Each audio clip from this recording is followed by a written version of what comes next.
Welcome to this presentation on ରେଚନ।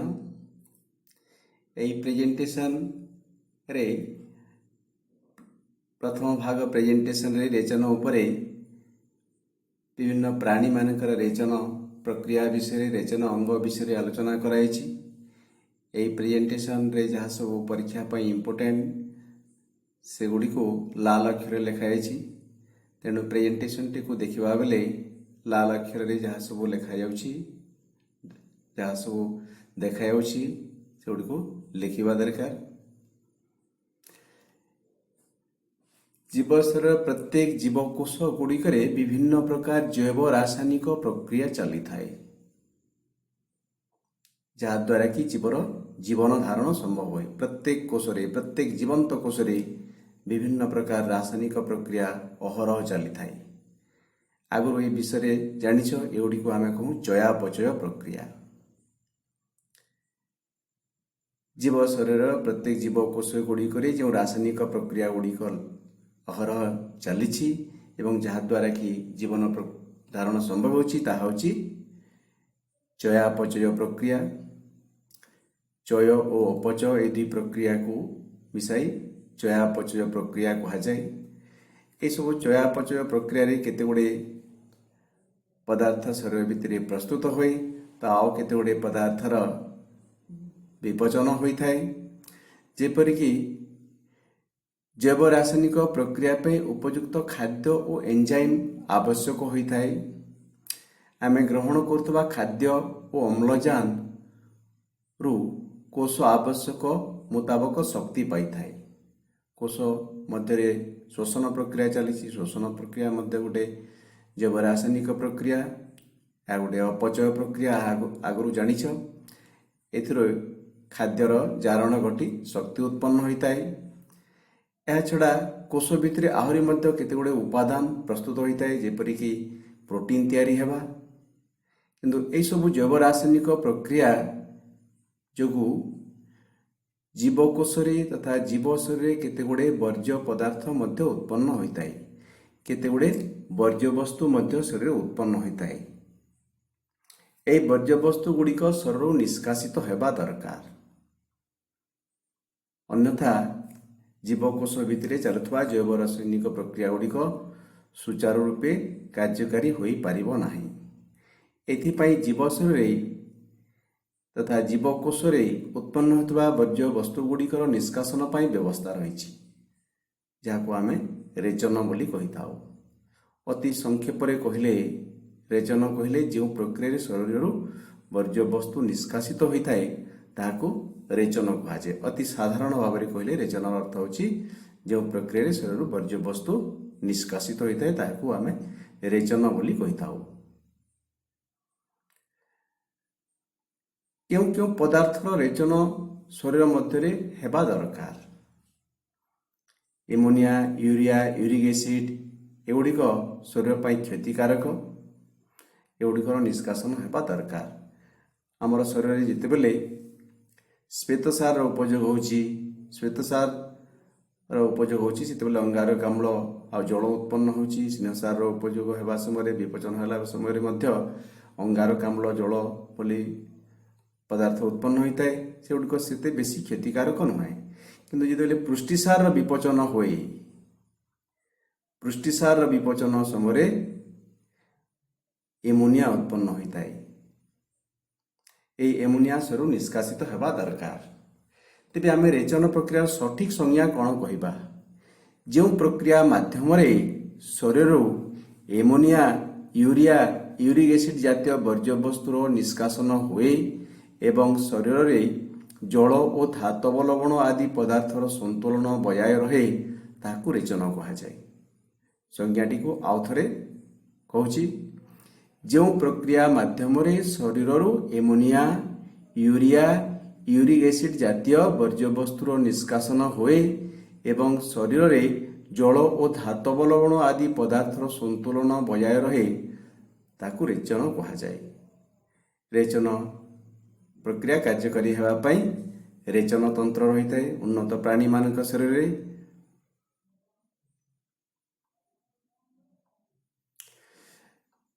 ଟିକେ ଆଗରୁ କହୁଥିଲେ ଯେତେବେଳେ ଶ୍ଵେତସାର ର ଉପଯୋଗ ହୁଏ କି ସ୍ନେହସାର ଉପଯୋଗ ହୁଏ ସେହି ସମୟରେ ଅଙ୍ଗାରକାମ୍ଳ ଜଳ ଭଳି ପଦାର୍ଥ ଉତ୍ପନ୍ନ ହୁଏ, ତାହା ସେତେ ବେଶୀ କ୍ଷତିକାରକ ନୁହେଁ। କିନ୍ତୁ ଯେତେବେଳେ ପୃଷ୍ଟିସାରର ବିପଚନ ହୋଇ ପୃଷ୍ଟିସାର ଚୟାପଚୟ ହୋଇ ସେତେବେଳେ ଏମୋନିଆ ନିର୍ଗତ ହୋଇଥାଏ। ଏମୋନିଆ ଏକ ଗ୍ୟାସୀୟ ପଦାର୍ଥ ଏବଂ ଏହା ଜଳରେ ଅତି ମାତ୍ରାରେ ଦ୍ରବଣୀୟ। ତେଣୁ ଶରୀର ତରଳ ରସରେ ବା ରକ୍ତରେ ଏହା ଦ୍ରବୀଭୂତ ହୋଇଥାଏ। କିନ୍ତୁ ଏହାର ପରିମାଣ ଯଦି ବଢ଼ିବ ତାହେଲେ ଶରୀର ପାଇଁ କ୍ଷତିକାରକ ଅଟେ। ତେଣୁ ଏମୋନିଆ ଶରୀରରୁ ନିଷ୍କାସିତ ହେବା ଦରକାର। ତ ଏମୋନିଆକୁ କିପରି ବିଭିନ୍ନ ଜୀବ ବିଭିନ୍ନ ପ୍ରାଣୀମାନେ କିପରି ନିଷ୍କାସନ କରିଥାନ୍ତି?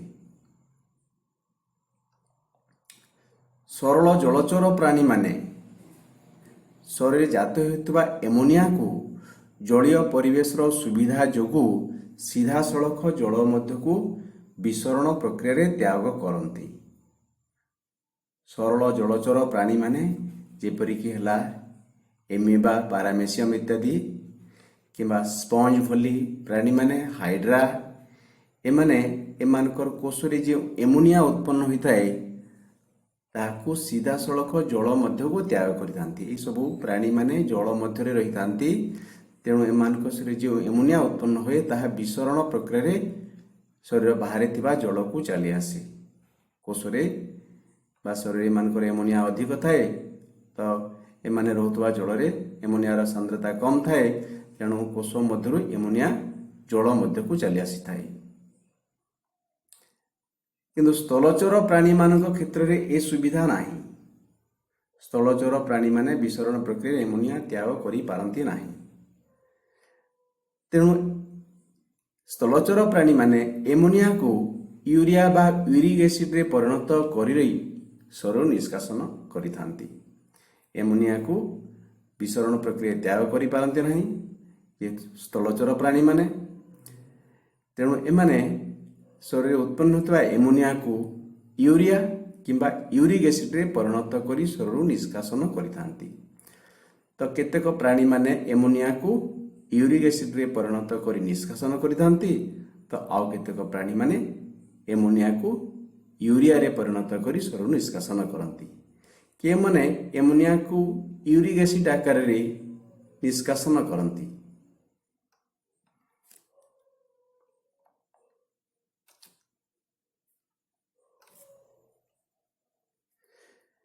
ରେଚନ ମାଧ୍ୟମରେ ମଣିଷ ତଥା ଅନ୍ୟ ସମସ୍ତ ସ୍ତନ୍ୟପାୟୀ ପ୍ରାଣୀ, ବେଙ୍ଗ, ଶାର୍କ ଜାତୀୟ ଉଭୟଚର ଏବଂ ଶାର୍କ ଜାତୀୟ ମାଛ ଶରୀରରୁ ୟୁରିଆ ତ୍ୟାଗ କରନ୍ତି। ଯାହା ସବୁ ସ୍ତନ୍ୟପାୟୀ ପ୍ରାଣୀମାନେ ରହିଛନ୍ତି, ମଣିଷ, ବାଘ, ସିଂହ, ଛେଳି, ମେଣ୍ଢା, ବେଙ୍ଗ ବୋଲି ଯାହା ସବୁ ଉଭୟଚର ପ୍ରାଣୀମାନେ ରହିଛନ୍ତି ଏବଂ ଶାର୍କ ଜାତୀୟ ମାଛ, ଏମାନେ ୟୁରିଆ ତ୍ୟାଗ କରନ୍ତି।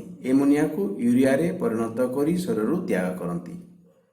ସ୍ତନ୍ୟପାୟୀ ପ୍ରାଣୀମାନେ, ବେଙ୍ଗ ଭଳି ଉଭୟଚର ପ୍ରାଣୀମାନେ ଏବଂ ଶାର୍କ ଜାତୀୟ ମାଛ ଏମୋନିଆକୁ ୟୁରିଆରେ ପରିଣତ କରି ଶରୀରରୁ ତ୍ୟାଗ କରନ୍ତି। କିନ୍ତୁ ପକ୍ଷୀ, ସରୀସୃପ ଏବଂ ପତଙ୍ଗ ୟୁରିକ ଏସିଡ ନିଷ୍କାସନ କରିଥାନ୍ତି।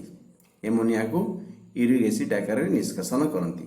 ପକ୍ଷୀ, ଯାହା ସବୁ ସରୀସୃପ ଅଛନ୍ତି ଏବଂ କୀଟ ପତଙ୍ଗମାନେ, ଏମାନେ ଏମୋନିଆକୁ ୟୁରିକ ଏସିଡ ଆକାରରେ ନିଷ୍କାସନ କରିଥାନ୍ତି।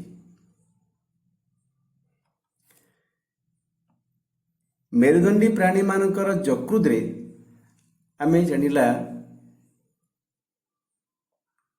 ସ୍ତନ୍ୟପାୟୀ ପ୍ରାଣୀମାନେ ଏମାନେ ଏମୋନିଆକୁ ୟୁରିଆ ଆକାରରେ ତ୍ୟାଗ କରିଥାନ୍ତି।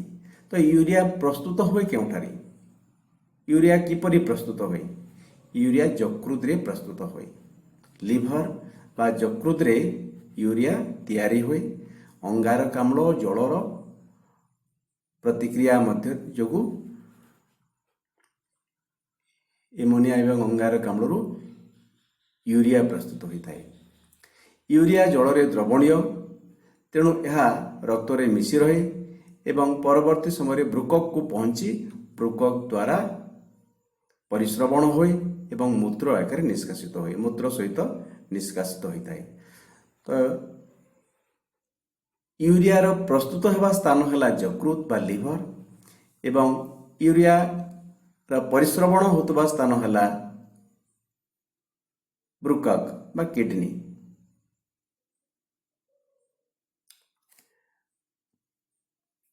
जितेबले यूरिया यकृत रे तैयारी हुए तापर रक्त सहित मिशी रहे एवं ब्रुकक को पहुंचे, ब्रुकक द्वारा यार परिश्रवण हुए एवं यूरिया मूत्र सहित मिशी शरीर निष्कासित होता है। पतंग सरीसृप एमानक कथा आम जानिछु, एमाने एमोनिया को यूरिक एसिड आकार रे त्याग करिथांती। यूरिक एसिड जल रे अद्रवणीय, तेणु मूत्र तैयारी परे यह द्रवणु सहजरे अलग हो जाए, कारण जल शरीर मध्य को पुनः शोषित हो जाए एवं यूरिक एसिड रही जाए। यूरिक एसिड मल सहित मिशी शरीर निष्कासित होता है एवं जल शरीर मध्य को पुनर्बार शोषी हो चली जाए। तेणु पतंग, विहंग, सरीसृप आदि प्राणी रेचन प्रक्रिया अधिक जल त्याग करती नहीं। पतंग, विहंग, सरीसृप एमाने यूरिक एसिड त्याग करुथुबारु एमानकर मूत्र आकार निष्कासन हुए नहीं। यूरिक एसिड मल सहित मिशी शरीर निष्कासित होता है, तेणु एमाने रेचन प्रक्रिया अधिक जल क्षय करती नहीं। विभिन्न प्राणी मानकर रेचन अंगर गठन, प्रकारभेद एवं कार्यकारिता रे विभिन्नता देखा मिले। भिन्न भिन्न प्राणी मानकर भिन्न भिन्न रेचन अंग रही एवं सेगुड़िक भिन्न भिन्न प्रकार कार्य करती। तो क्यों प्राणी मानकर रेचन अंग कौन ताहा अनेक समय परीक्षा प्रश्न आकार आसी थाए, सेगुड़िक मन रखा दरकार। एमिबा परी एककोशी प्राणी मानकर रेचन प्रक्रिया प्लाज्मा झिल्ली एवं किछि परिमाण संकोचिकी धानी बा कंट्राक्टाइल व्हीकल द्वारा संपादित होता है। एककोशी प्राणी मानकर रेचन अंग रूपे प्लाज्मा झिल्ली एवं संकोचिकी धानी कार्य करिथाए। यह होची पारामेसियम, पारामेसियम रो संकोचिकी धानी देखाउची। प्लाज्मा झिल्ली कथा आगु जानिछ, संकोचिकी धानी कोष मध्य रही थाए एवं कोष मध्य थिबा पर्य पदार्थ गुड़िक एवं अतिरिक्त परिमाण जल संकोचिकी धानी मध्य को प्रवेश करे एवं धीरे धीरे यार आकार बढ़ी चले एवं जेतेबेले यह प्लाज्मा झिल्ली निकटवर्ती हुए सेतेबेले एई वर्ज्य पदार्थ गुड़िक कोष बाहर को चली जाए। तो एमिबा, पारामेसियम एपरी जहाँ सब एककोशी प्राणी माने रहिचंती सेमानंकर प्लाज्मा झिल्ली एवं संकोचिकी धानी रेचन अंग रूपे कार्य करिथाए।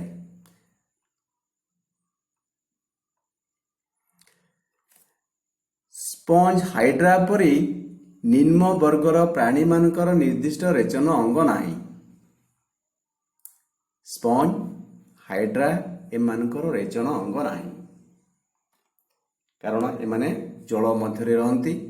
जो एमोनिया कोष गुड़िक प्रस्तुत हुए ताहा विसरण प्रक्रिया रे जल मध्य को चली जाए, तेणु रेचन अंगर एमानकर आवश्यकता नाही। चेप्टाकर्मी मानकर प्लाटीहेलमिन्थेस मानकर शिखा कोष रही थाए। प्लानारिया एक चेप्टाकर्मी, तापरे फीताकर्मी बा टैपवार्म, एभली चेप्टाकर्मी मानकर शिखा कोष थाए। शिखा कोष द्वारा एमानकर रेचन क्रिया संपादित होता है। जिया जोक भली एनिलिडा पर्वर प्राणी मानकर नेफ्रिडिया द्वारा रेचन क्रिया संपादित होता है। नेफ्रिडिया होची नली परी रेचन अंग, मोड़ई होइतबा गोटे नली परी रेचन अंग अटे। जिया जोक एमानक शरीर बहु संख्यार नेफ्रिडिया रही थाए ଏବଂ ଏଗୁଡ଼ିକ ଶରୀରର ବର୍ଜ୍ୟ ପଦାର୍ଥ ଗୁଡ଼ିକୁ ନିଷ୍କାସନ କରିବାରେ କାର୍ଯ୍ୟ କରିଥାନ୍ତି। ଜିଆ, ଜୋକ ଏମାନଙ୍କର ରେଚନ ଅଙ୍ଗ ହେଲା ନେଫ୍ରିଡିଆ। ଝିଣ୍ଟିକା ଆଦି ପତଙ୍ଗମାନଙ୍କର ମାଳପୀୟ ନଳିକା ବା ମାଲଫିଜିଆନ୍ ଟ୍ୟୁବୁଲ୍ସ ରେଚନ ଅଙ୍ଗର କାର୍ଯ୍ୟ କରିଥାଏ। ଝିଣ୍ଟିକା ଦେଖିପାରୁଛ, ଝିଣ୍ଟିକାର ଅନ୍ତ ଗଠନ ଦେଖାଯାଇଛି। ଝିଣ୍ଟିକାର ଖାଦ୍ୟନଳୀ ସହିତ ମାଳପୀୟ ନଳିକା ଗୁଡ଼ିକ ଲାଗିଛି। ଏହି ମାଳପୀୟ ନଳିକା ଗୁଡ଼ିକ ଶରୀର ମଧ୍ୟରେ ଥିବା ତରଳ ରସରୁ ଯବକ୍ଷାରୀ ଦୂଷିତ ପଦାର୍ଥ ଗୁଡ଼ିକୁ ନିଷ୍କାସନ କରିଥାନ୍ତି। ତେଣୁ କୀଟ ପତଙ୍ଗ ମାନଙ୍କର ରେଚନ ଅଙ୍ଗ ହେଲା ମାଳପୀୟ ନଳିକା। ମେରୁଦଣ୍ଡୀ ପ୍ରାଣୀ ମାନଙ୍କର ରେଚନ ଅଙ୍ଗ ଉନ୍ନତ ବୃକକ୍ ଏବଂ ଚର୍ମ ପ୍ରଧାନ ରେଚନ ଅଙ୍ଗ ଅଟେ। ମେରୁଦଣ୍ଡୀ ପ୍ରାଣୀ ମାନଙ୍କର ରହିଛି ସ୍ୱତନ୍ତ୍ର ରେଚନ ଅଙ୍ଗ। ଏ ଅଙ୍ଗ ଗୁଡ଼ିକ ମଧ୍ୟରେ ବୃକକ୍ ଏବଂ ଚର୍ମ ପ୍ରଧାନ। ମୁଖ୍ୟ ରେଚନ ଅଙ୍ଗ ହେଉଛି ମେରୁଦଣ୍ଡୀ ପ୍ରାଣୀ ମାନଙ୍କର ବୃକକ୍ ଏବଂ ଚର୍ମ। ଏହାଛଡ଼ା ଯକୃତ ଓ ଫୁସ୍ଫୁସ୍ ମଧ୍ୟ ରେଚନ ଅଙ୍ଗ ରୂପେ କାର୍ଯ୍ୟ କରିଥାନ୍ତି। ଏଥିସହିତ ଏହି ପ୍ରେଜେଣ୍ଟେସନକୁ ଶେଷ କରାଯାଉଛି। ପରବର୍ତ୍ତୀ ପ୍ରେଜେଣ୍ଟେସନରେ ମଣିଷର ରେଚନ ତନ୍ତ୍ର ବିଷୟରେ ଆଲୋଚନା କରାଯିବ। ବହୁତ ଧନ୍ୟବାଦ।